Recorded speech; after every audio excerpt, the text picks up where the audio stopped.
ireki bat izan behar du, gardena eta parte hartzailea izan behar da. Non eragile, sindikatu, alderdi eta gainontzeko agente inplikatuen arteko adostasunak bilatu behar dituen.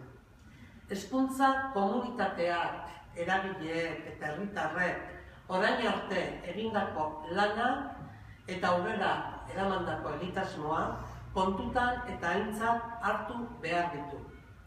Eta legeak ondorengo oinarrien arabera edo oinarri hauek kontutan hartu beharko lituzke eztabaida horretan.